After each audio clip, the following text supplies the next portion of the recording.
My name is Naomi Morrison. I'm 32 years old, and for as long as I can remember, Thanksgiving wasn't just a holiday. It was a performance. Every November, like clockwork, we packed up the Lexus SUV and drove north, deep into the heart of Vermont. There, nestled between icy evergreens and powdered hills, stood the Silver Pine Resort, our family's gilded tradition. For 20 years, it was the one unshakable constant in my life. The winding drive leading to its snow-dusted archways.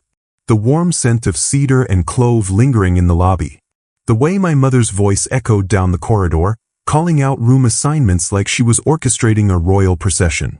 It was always the same. Same tablecloths, same crystalware, same photo angles by the stone fireplace. Every picture-perfect moment carefully curated to fit into the Morrison legacy. To outsiders, we were elegance incarnate. Inside, I always felt out of focus. My father, Ronald Morrison, built his empire from scratch. Real estate, commercial development, prestige stacked atop concrete and steel. He wore tailored suits and expectations like armor. My mother, Marilyn, was the kind of woman who woke up in full makeup. Charming, gracious, terrifying. She didn't just host fundraisers, she commanded them. She once told me that matching your lip color to your ambition was the mark of a woman who knew her worth. In her world, appearances weren't everything. They were the only thing. Then there was Derek. 3 years older, smarter in the ways that counted to my father, and married to Charlotte, a pediatric surgeon with a pedigree so pristine, my mother once joked she'd have accepted her as a daughter even without the ring. Haley came next. The middle child. Always diplomatic, always agreeable. She chose a marketing career, a fiancé from our social circle, and a life that slotted neatly between my parents' expectations. And then there was me. Naomi, the artist. Naomi, the black sheep. Naomi, who painted her walls in hues too bold for the family palette. I never quite understood when I'd become the other one. Maybe it was when I chose an art school over business school. Maybe it was when I protested at the climate march while my parents donated to oil execs' campaigns. Maybe it was when I stopped pretending I wanted the same life everyone else in the Morrison family had agreed upon silently. Silver Pine was the only place I kept returning to. Despite the tension, the microaggressions, the awkward silences at dinner. Despite being seated at the kids' table until I was nearly 30. Because somehow, through it all, I thought it still belonged to me. To us. There's one memory I hold on to, maybe because it was the only time I ever felt truly seen by my mother. It was Thanksgiving, I think. 2008? I was 15. The resort was even more beautiful that year, cloaked in a soft fog that made the lake behind it look like a watercolor. I had just finished a charcoal sketch of the back deck, the view of the pine trees disappearing into the mist. It wasn't perfect, but I was proud. I'd captured something, an emotion, a stillness. I left it on the table near the fireplace. Didn't expect anything. Later that night, I found my mother sitting alone in the lounge. Glass of wine in hand, her heels kicked off, legs curled under her in a way I'd never seen before. The sketch was in her lap. She didn't say anything when I walked in. Just looked up and gave me a strange smile, tired, unguarded. "This," she said, holding it up, "feels exactly like this place." And then, softer, "Thank you for seeing it like that."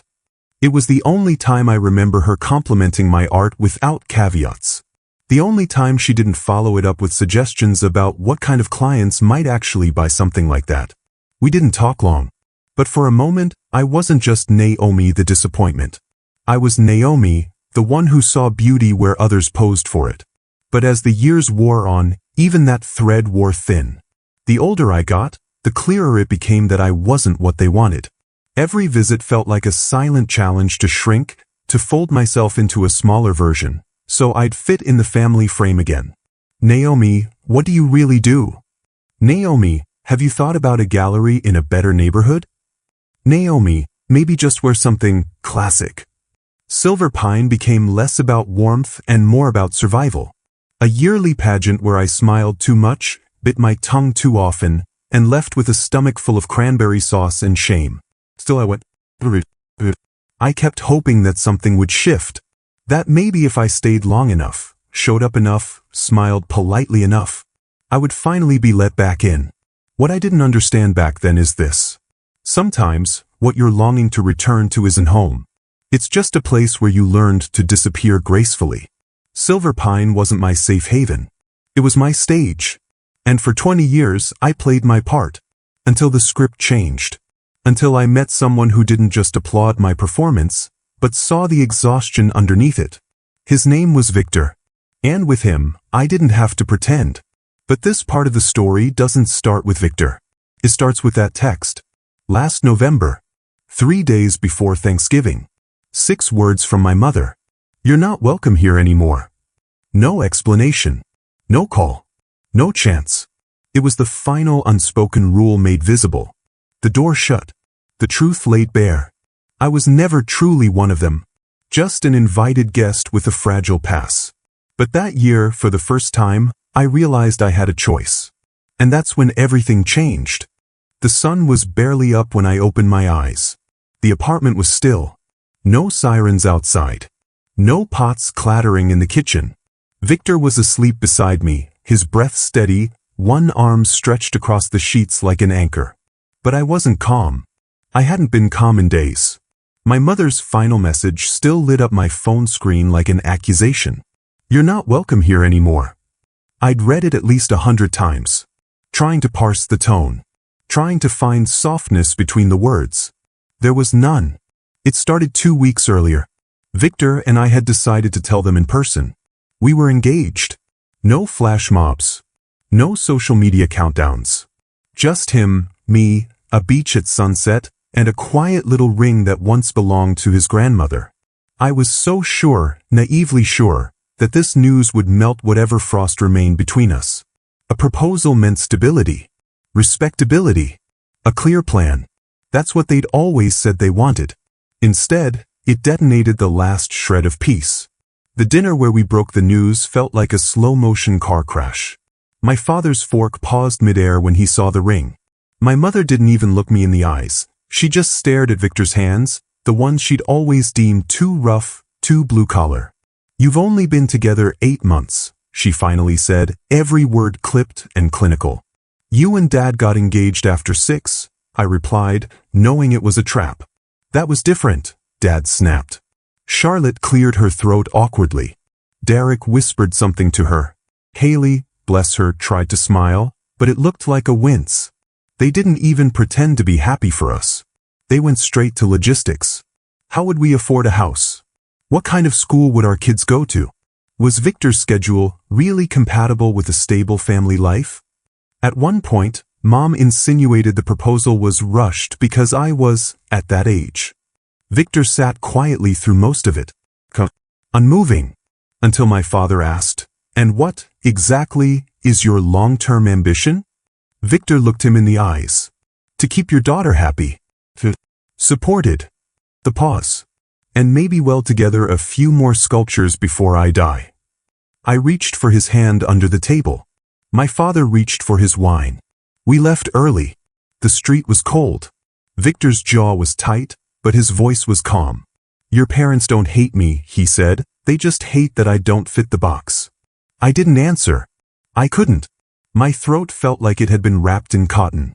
A few days later, the exclusion began. Phone calls about holiday plans that somehow never included me. A group message thread I was mysteriously dropped from.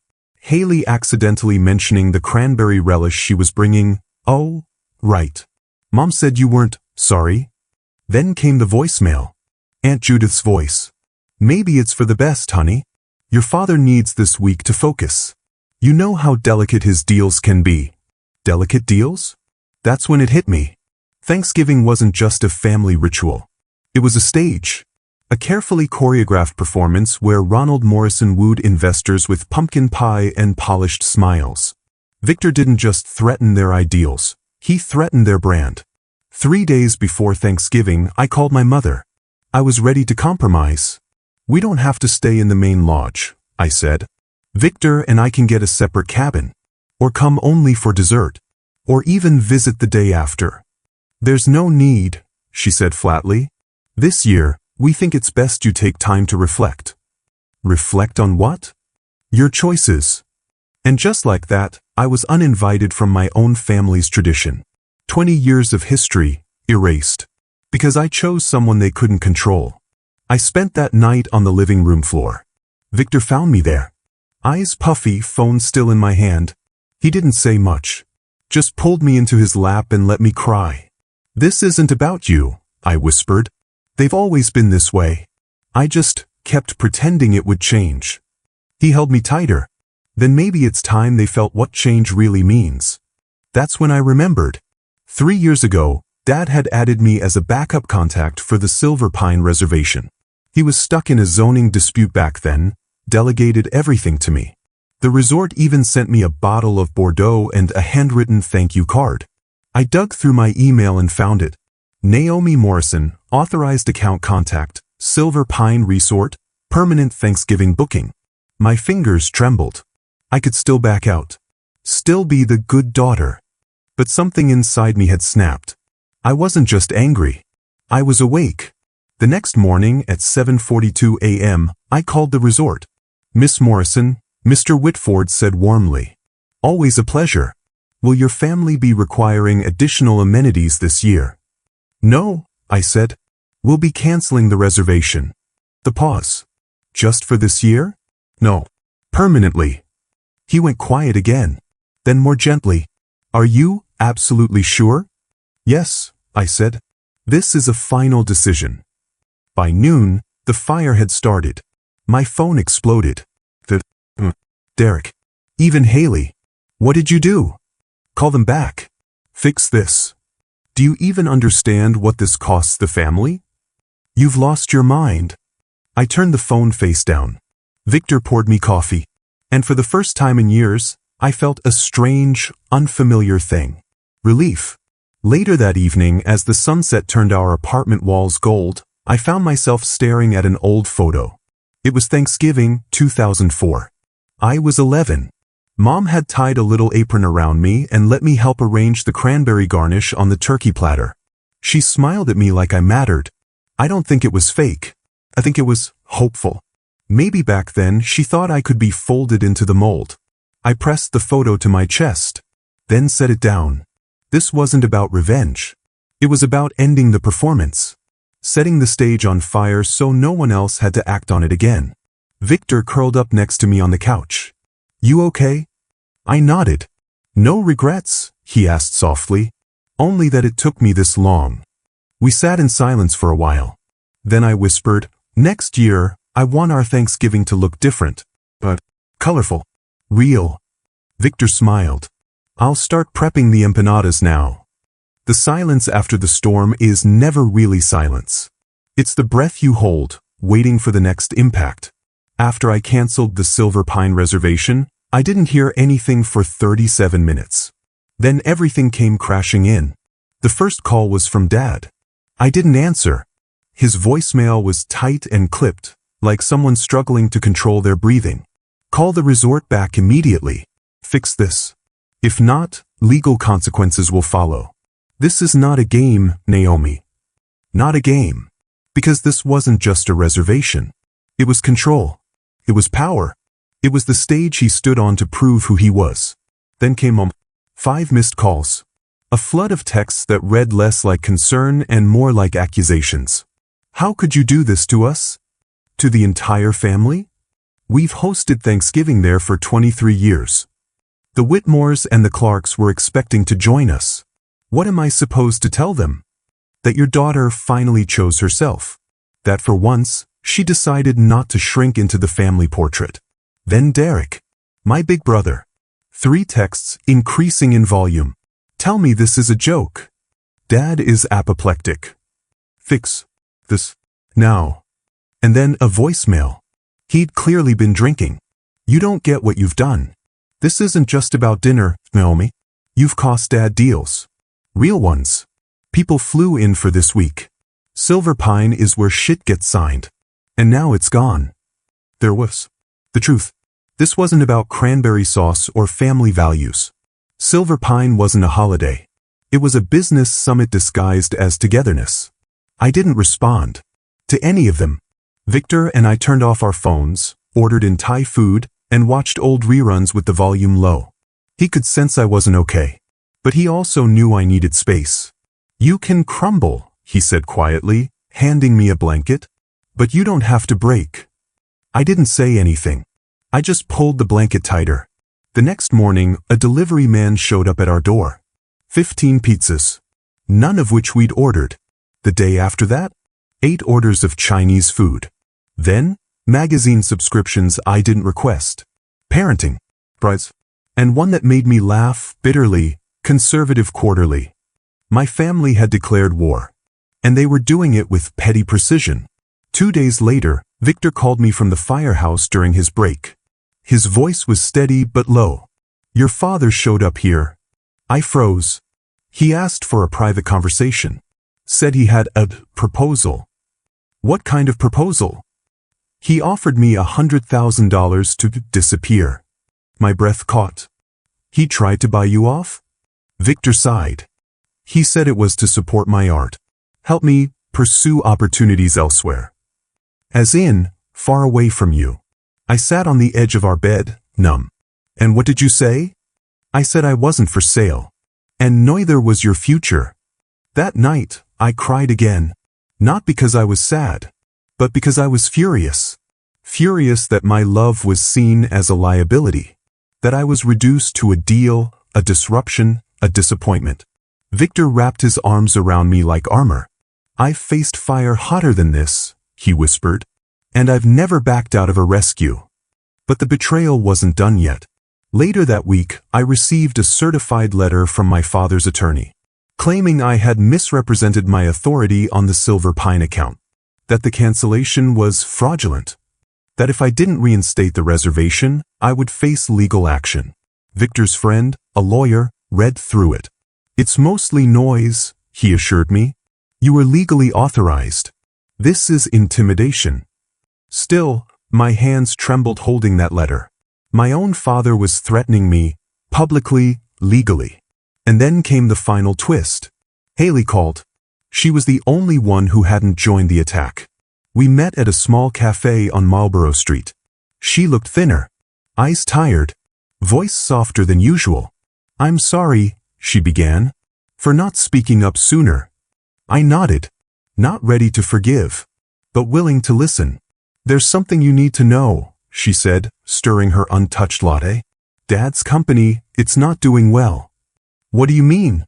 "They've been losing major investors." "Silver Pine, that weekend? It's where he closes deals. He flies people in, wines and dines them, makes it feel like family." "So I didn't just cancel Thanksgiving," I murmured. "I cut the power to the spotlight." She nodded, and added, "Mom didn't even know how bad it was until last week." My chest tightened. I didn't mean to ruin him. "You didn't," Haley said. "He did that himself. You just pulled back the curtain." We sat there in silence. It wasn't peaceful, but it wasn't hostile either. Just two sisters, on opposite ends of a very broken stage, looking for a way forward. "I never hated you," she added after a while. "I was just scared of becoming you, of being cut off. But maybe you were the only one brave enough to break it before it broke us all." I left the cafe feeling something I hadn't felt in weeks. Clarity. Not peace. Not yet. But the direction. I knew then that I hadn't destroyed anything. I'd revealed it. For years, Silver Pine was a palace built on sand. And I'd simply let the tide in. The next day, I received an unexpected call. "James Whitford, owner of Silver Pine Resort. I've had several conversations with your father," he said cautiously. "He's quite distraught." I let that sit. "I'd like to meet," he continued. "Not as a mediator, but as someone who's watched your family for years and suspects there's more to the story." I agreed, because for once, I wasn't afraid of being misunderstood. I was finally speaking in my own voice, and the world was beginning to listen. The air inside the cafe was thick with the scent of espresso and the weight of unspoken things. Haley arrived late. 15 minutes, exactly. Just long enough for me to rehearse what I wanted to say and forget it all again. She looked different. Her hair, usually styled into a careful bun, was pulled back in a loose, rushed ponytail. No makeup. Dark circles under her eyes. She slid into the seat across from me, her lot already half cold in her hands. For a moment, we just stared at each other. Not in anger. Not in resentment. But in recognition. Two daughters of the same machine, trying to remember how to speak as sisters. "I'm sorry," she said first. It came out in a whisper. Like she wasn't used to apologizing. Or maybe like she wasn't used to being heard. I should have said something. A long time ago. I didn't respond right away. My throat was tight, and my heart was still somewhere between broken and barricaded. But I nodded. That was enough for her to continue. "They had a family meeting," she said. "Without me." "What?" "The night before Mom texted you. They decided you were out. Not just from Thanksgiving. From everything." I looked away. It hurt more than I wanted to admit. "And you didn't tell me?"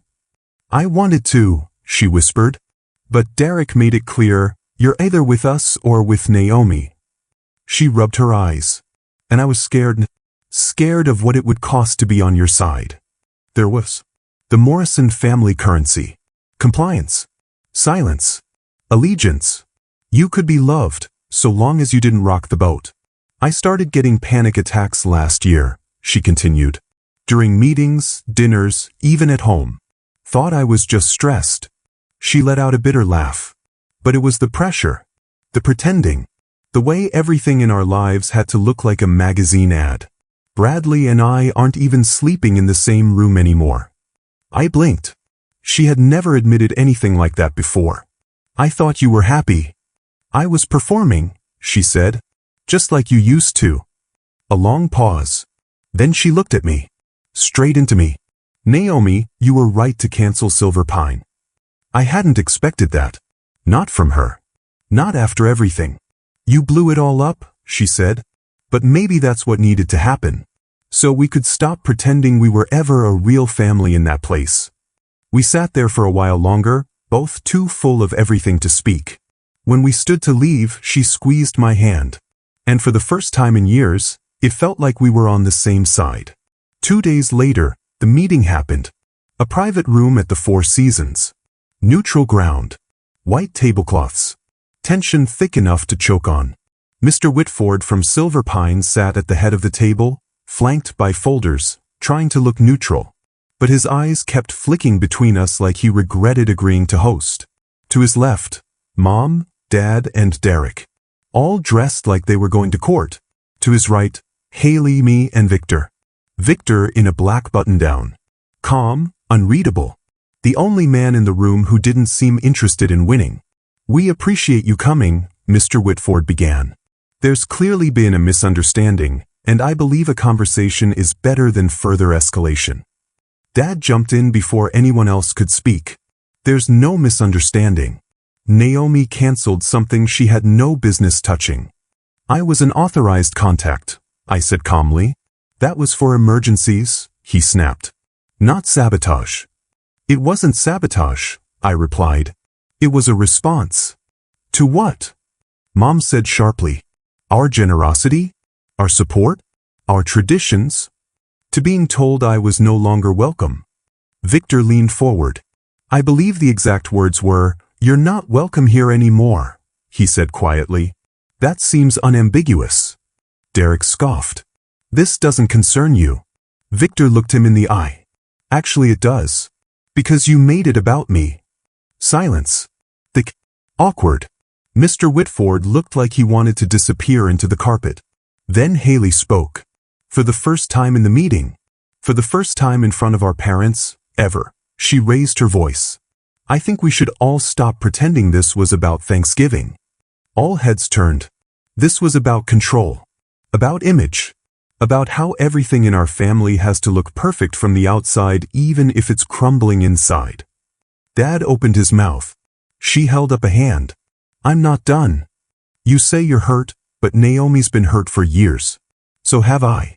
We've both twisted ourselves into versions you could tolerate, and it was never enough." Mom's eyes welled up. "We only wanted what's best."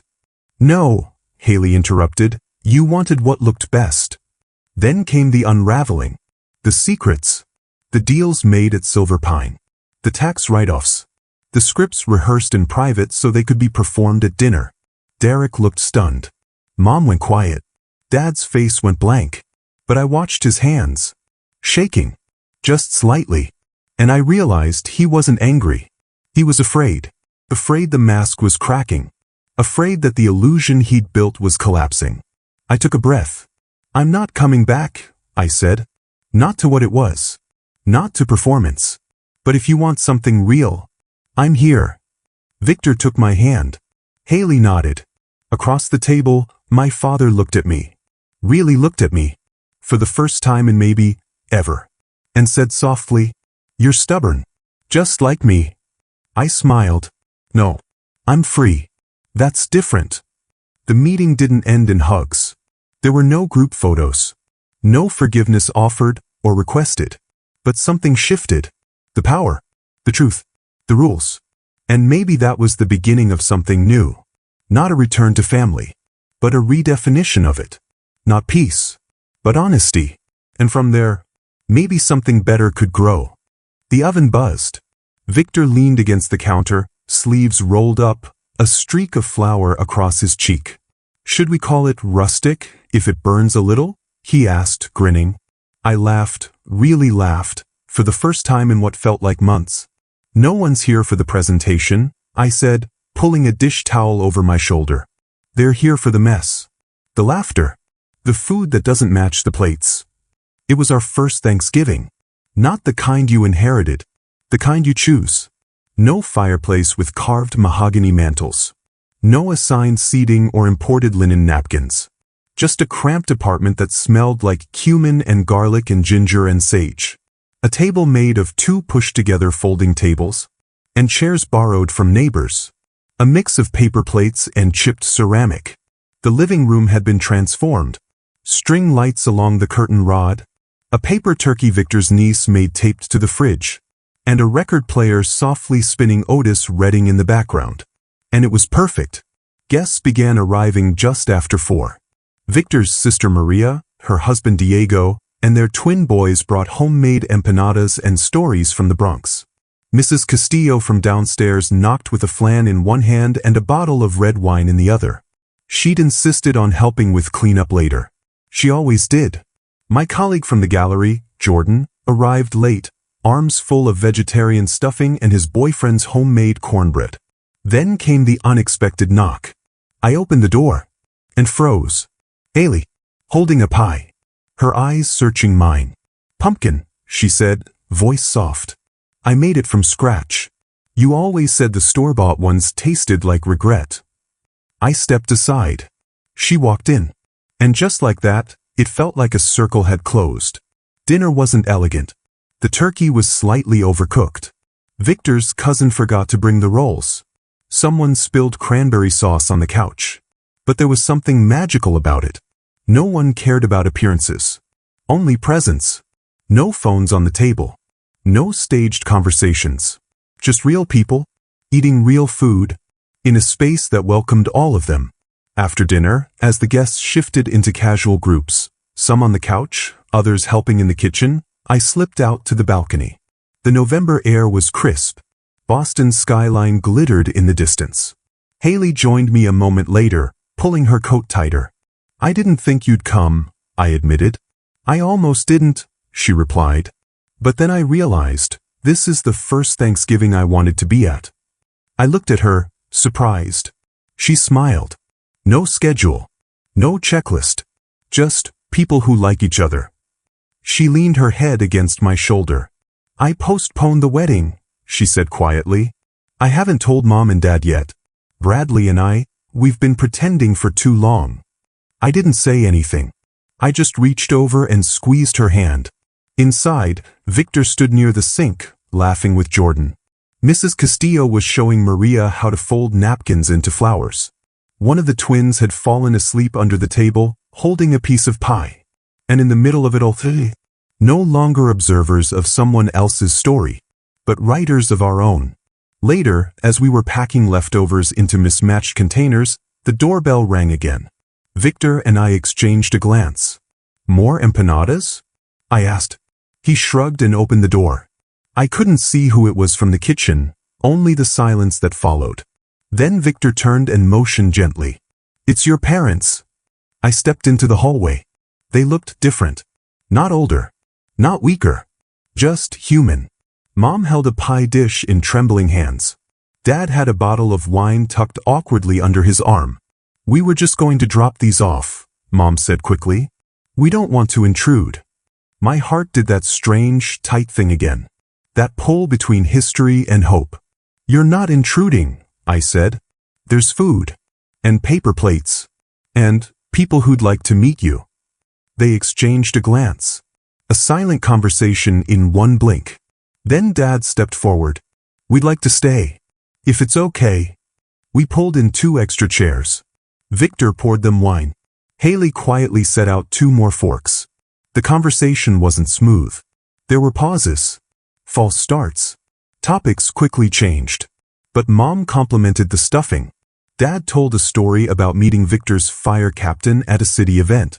Maria shared a photo of the twins' Halloween costumes, and Mom actually laughed. And when the record flipped to side B, we just let it play. After dessert, as everyone gathered for one last toast, Victor raised his glass. To family, he said. Not just the one we're born into, but the one we build with open hearts. I watched my father nod, his jaw unclenched, his expression somewhere between uneasy and understanding. Mom reached for my hand under the table. Her grip was light. Not a demand. Just a gesture. When they left, it wasn't dramatic. Just 2 parents stepping out into the night. Dad thanked Victor. Mom hugged Haley. And then she turned to me. I'm not good at change, she said. But I see what you've made here. I think I'd like to learn. I nodded. Eyes stinging. Come for Christmas, I said. No centerpieces. Just soup and stories. She smiled. We'll bring the soup. That night, after everyone left, I stood in the quiet of the kitchen. Victor wrapped his arms around my waist. You okay? He whispered. I nodded. Because I was. For the first time in my life. Thanksgiving wasn't a performance. It was a beginning. A reclamation. A messy, loud, beautiful opportunity. To choose love over legacy. Joy over tradition. And connection over control. I didn't notice the change at first. It didn't arrive like a trumpet blast or a sudden thunderstorm. It came quietly, like morning light seeping through curtains you forgot to close. So, unavoidable. After that first Thanksgiving, everything was still fragile. Like glass newly pieced back together. You didn't touch it too hard. You didn't ask too much. But something in me had shifted. I was no longer waiting for my family to give me permission to exist. I was no longer shrinking to fit their frame. Instead, I began to take up space. Not in defiance, but in peace. Victor saw it first. One evening in February, we were rearranging my studio. I had just landed a new commission, a community installation at a local park. He stood near the window, watching me move canvases and buckets of gesso. His arms crossed, a faint smile on his face. You're different, he said. I stopped mid-step. Different how? Lighter. Then he added, like you finally came home to yourself. I didn't answer, but he was right. Rebuilding the relationship with my family wasn't a single act of forgiveness. It was a series of small, slow choices. Like the first time Mom invited me for tea, just the 2 of us. She didn't dress up. She didn't set out the fine china. She wore jeans. And when I stepped into her sunroom, there were no scripts. No questions about career moves or income. Just 2 cups of chamomile and a puzzle spread across the table. She was already halfway through it. I never understood how you could spend hours on a painting, she said. But now I get it. It's about finding the right pieces, even if they don't seem to fit at first. We didn't talk about Thanksgiving. We didn't talk about Victor. We didn't talk about the past. We just sat. And somehow, that was enough. A few weeks later, Dad reached out. Not with a phone call or a voicemail full of guilt. He sent me an article. Boston artist transforms vacant lot into community mural. No message. Just the link. And I knew. That was his version of saying, "I see you." The truest moment of change, though, came on a rainy Saturday in April. I was hosting an art workshop at a youth center in Dorchester. Kids running around with charcoal-streaked fingers, paint on their cheeks, joy everywhere. We were finishing a large canvas together, a collage of dreams, textures, colors, a mess of hope layered onto fabric. And I looked up. There was my mother, standing in the back of the room, coat dripping from the storm, umbrella tucked under one arm. She watched me for a while. Didn't interrupt. Didn't try to control. Just watched. After the kids had finished, she walked up slowly. "This is," she started. She didn't have the words, which was rare. I handed her a damp towel for her hands. She took it with a nod. "You always said art could change things," she finally said. "I think I'm starting to believe you." In May, I was asked to speak at a small conference, Women in Creative Leadership. I almost said no. Public speaking had never been my thing. But Victor encouraged me, said the words I didn't know I needed. "You don't have to be perfect. Just be honest." So I did. I stood on that small stage, hands trembling slightly, and told my story. About art, about rejection, about boundaries and bridges. I didn't name my family, but I didn't protect them either, because I wasn't telling it to shame anyone. I was telling it so someone else might feel seen. Afterward, a woman in her 50s approached me, eyes red-rimmed. "My daughter hasn't spoken to me in 5 years," she said. "After today, I think I finally understand why." Some weeks, the changes were invisible. Text from Derek, short, neutral, but not hostile. A photo from Charlotte showing their son playing with a sculpting kit. An invitation to a casual birthday gathering. No pressure. No speeches. Just presence. That's how it begins. One breath at a time. One wall at a time. Victor and I got married in October. Outside. Under maple trees whose leaves blazed crimson and gold. 30 people. Food trucks. Blankets on the lawn. My dress was handmade by a local designer. The vows were handwritten. The playlist was mostly Marvin Gaye and Aretha Franklin. And my father walked me down the aisle. Not as a symbol. Not as a performance. But as a man learning how to walk beside a daughter who didn't belong to him anymore. After the ceremony, he approached Victor, shook his hand, and then, without looking around to see who was watching, he said, "You're the kind of man I didn't know my daughter needed. Thank you for not letting us break her." Haley gave a toast. No index card. Just her heart. "To my sister," she said, lifting her glass. "The brave one. The one who broke everything we thought we had to be, so we could all finally be who we are." I cried. So did half the guests. Victor kissed my forehead. And I realized something. I was no longer surviving my story. I was becoming the heart of it. Growth doesn't always look like success. It's not always a gallery opening or a check from a collector. Sometimes it's a quiet dinner with your mother, where you both laugh at a joke you don't explain. Sometimes it's holding your niece while she paints your nails. Sometimes it's forgiving someone before they say sorry. And sometimes it's forgiving yourself for ever believing you were unlovable. Today, when I look in the mirror, I see someone who isn't trying to be palatable anymore. I see a woman who honors what she feels, who creates without apology, who invites others to the table but no longer begs for a seat.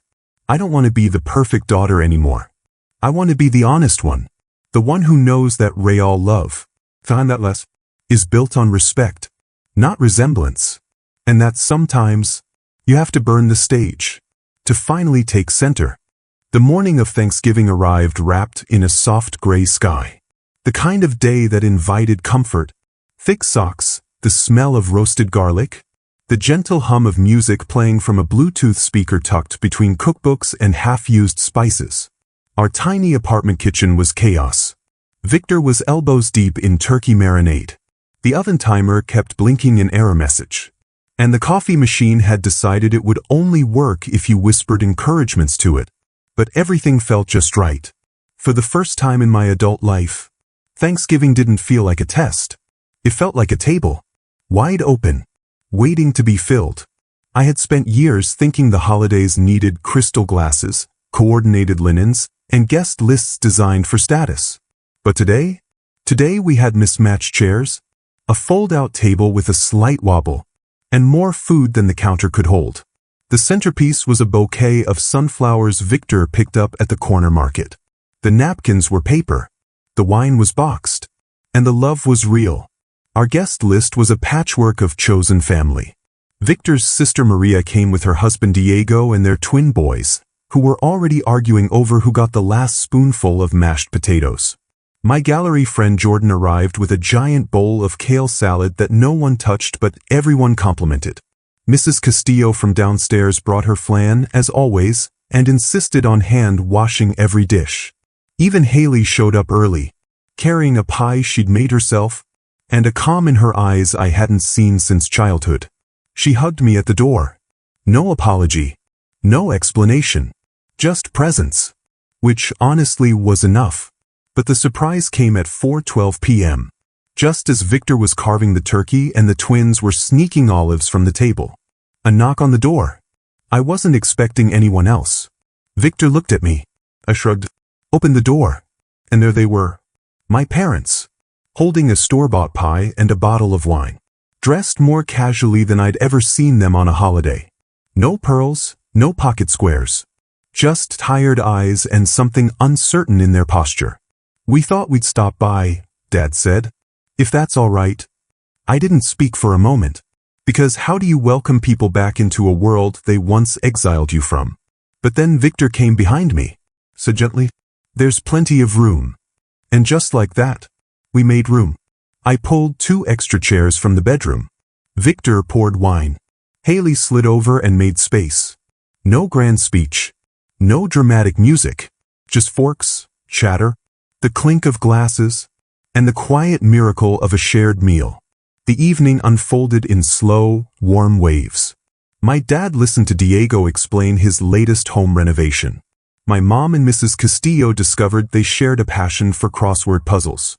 Victor's niece convinced Haley to paint her nails with cranberry-colored polish. Jordan played DJ and took requests from the kids.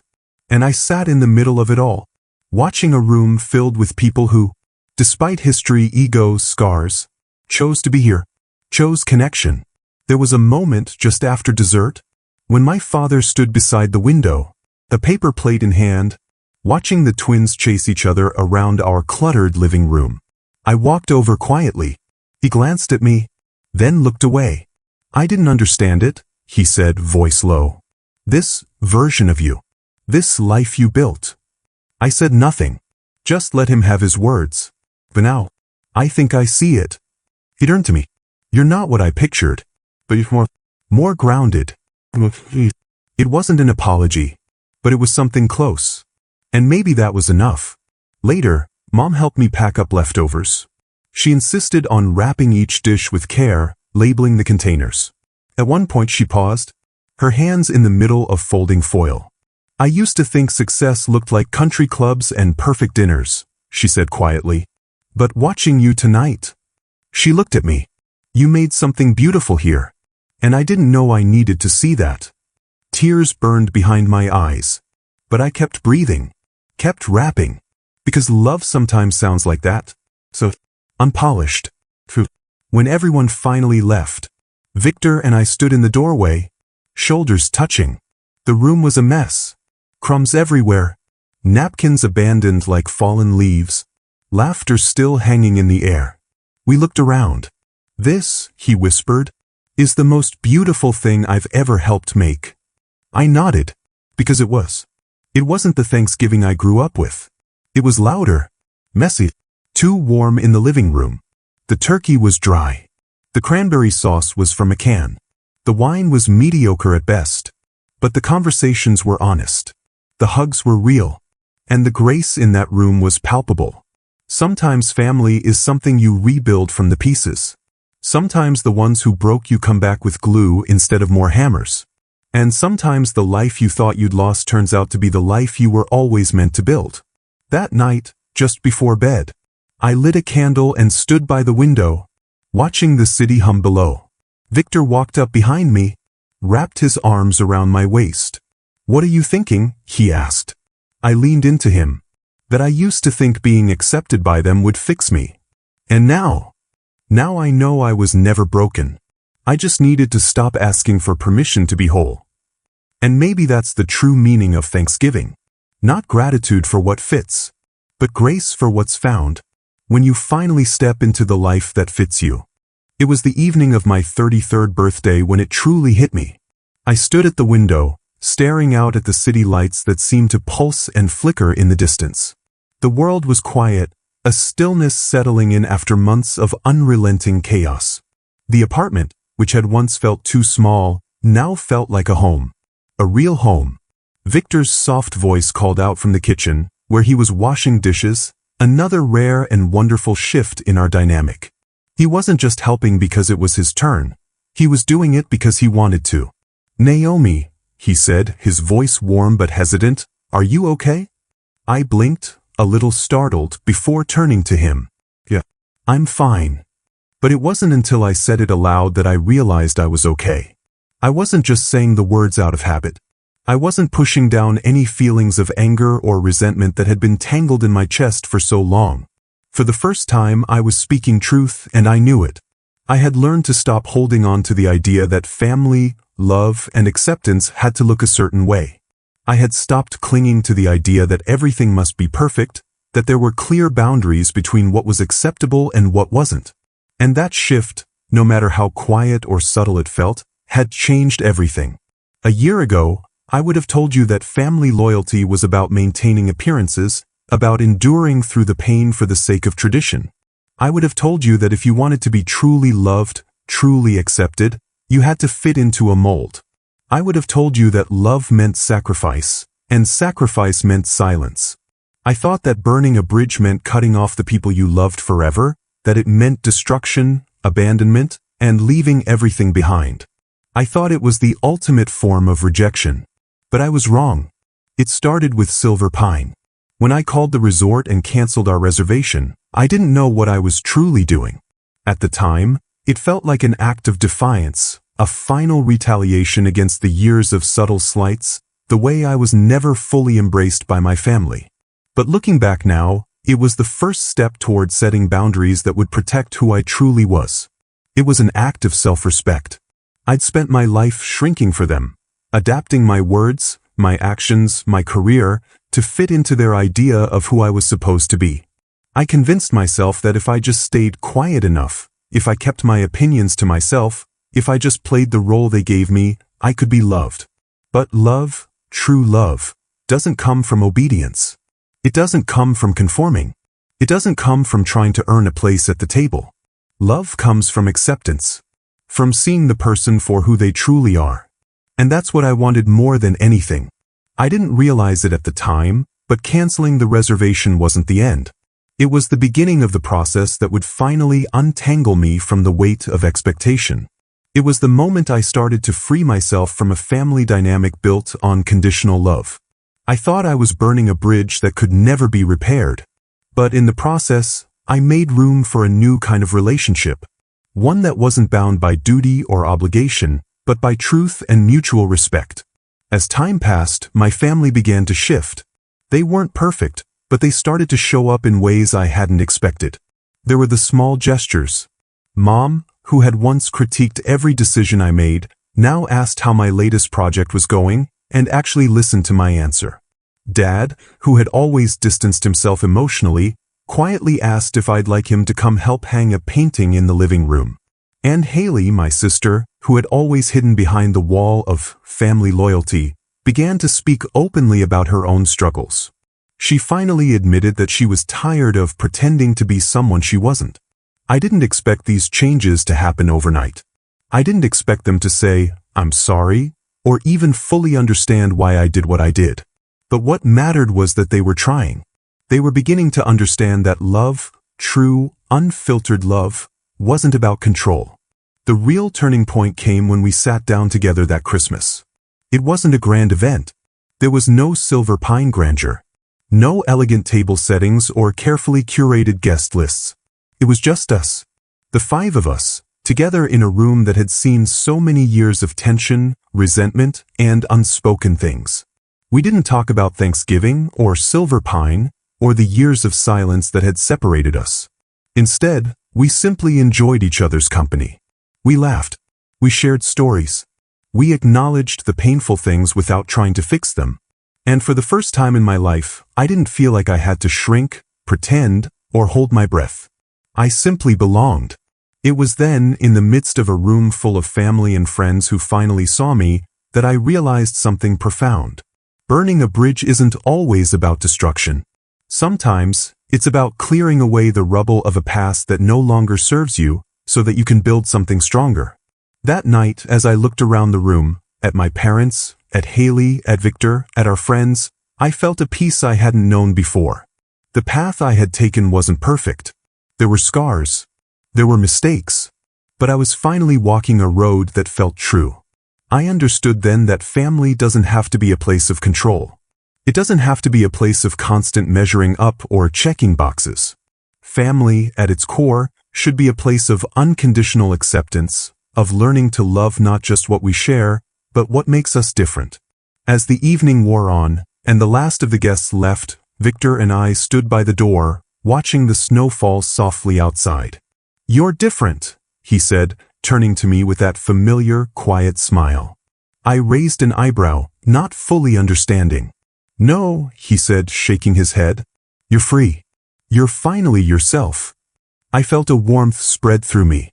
Because for the first time in my life, I didn't need permission to be me. I didn't need to apologize for being who I was. And for the first time in years, I realized that what I had burned wasn't just a bridge. It was an old, rusted chain that had held me captive. Sometimes, we don't realize that the act of burning a bridge is the only way to create a new path. A path where we can walk in freedom. A path where love is given without condition. A path where we no longer ask for approval, but simply live in truth. The lesson I learned is simple. True love isn't control. It's acceptance. And sometimes, we have to break free to build something real. The days following that Christmas felt like a slow exhale. For years, I'd been holding my breath, waiting for approval, chasing validation in places that never seemed to give me what I needed. But now, as winter turned into spring, there was a quiet peace in the air. I had done the hard thing, the painful thing. I had let go. And in letting go, I had made space for something better. Victor and I spent the next few months continuing to build our life together, brick by brick. We didn't need to make grand gestures or prove anything to anyone. Our life was built on the small, quiet moments. Early mornings with coffee on the couch, evenings spent in the kitchen, working side by side without needing to say a word. It was in these moments I realized that what I had been seeking for so long wasn't approval. It was belonging. And I had finally found it, not in the way I expected, but in the way I needed it most. The transformation didn't stop with me. My family, in their own way, began to shift. Slowly, tentatively, they started to embrace the new version of me, not the one they'd once tried to mold, but the one who had learned to stand up for herself. They saw me not as a disappointment, but as a woman with her own path, one that wasn't defined by their expectations. It wasn't perfect. The awkward moments still came. There were still conversations about family, standards, questions about my work, my relationship, my choices. But this time, I wasn't retreating. I wasn't shrinking. I was answering with honesty, with authenticity, and with confidence. One evening, a few months later, I received an unexpected call. It was from my father. It had been months since our last real conversation, since the Thanksgiving that had rewritten the course of our relationship. "No," he said, his voice quieter than usual. "I've been thinking about everything. About what you said that day, about what you did. About what you needed." I could hear the weight of the words in his tone. It wasn't an apology. Not yet. But it was something close. "I don't always know how to show it," he continued, "but I see you. I see who you are now. I think I can understand." I felt a lump in my throat. "I'm still learning," he added, his voice thick with emotion, "but I'm trying."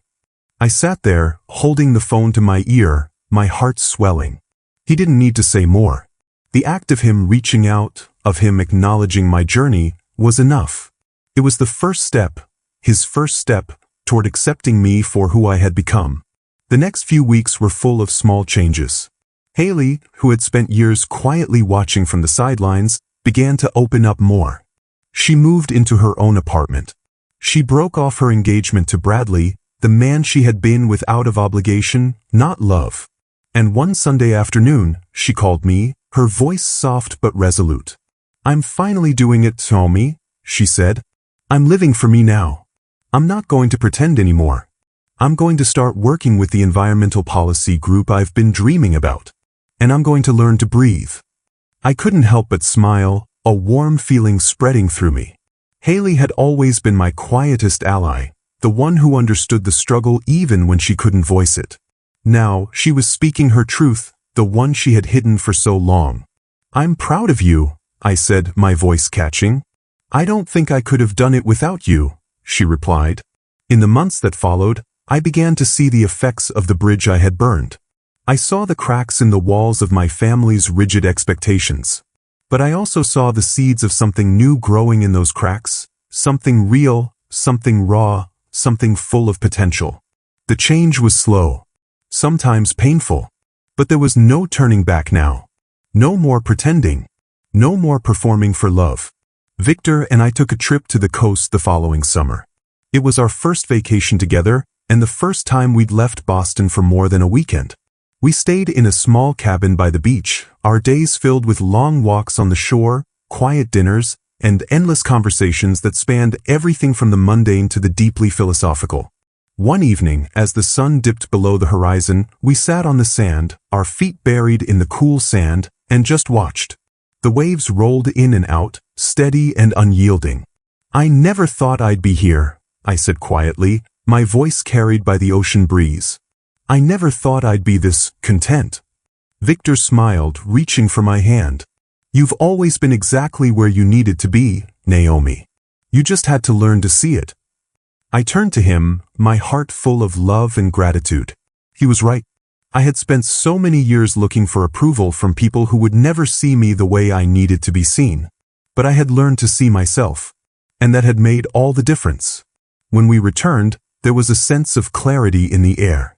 I knew my family and I were still navigating the complexities of our relationship, but now there was no rush.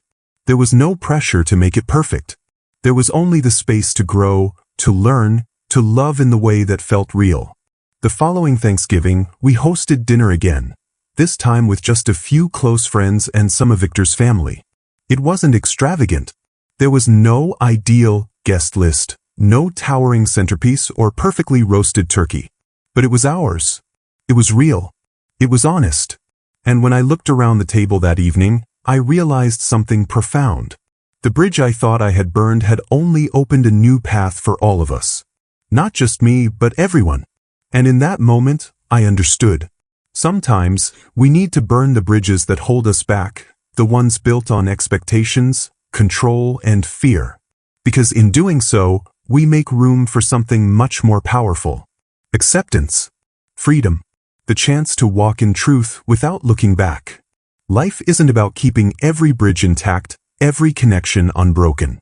Sometimes, breaking free is the only way to move forward, to make space for the love that truly matters. And that's the lesson I carry with me now. That family isn't about control, it's about respect. And love doesn't demand conformity, it thrives in authenticity. This is my path now. And for the first time, I'm walking it with my head held high, heart open, and hands ready to build something new.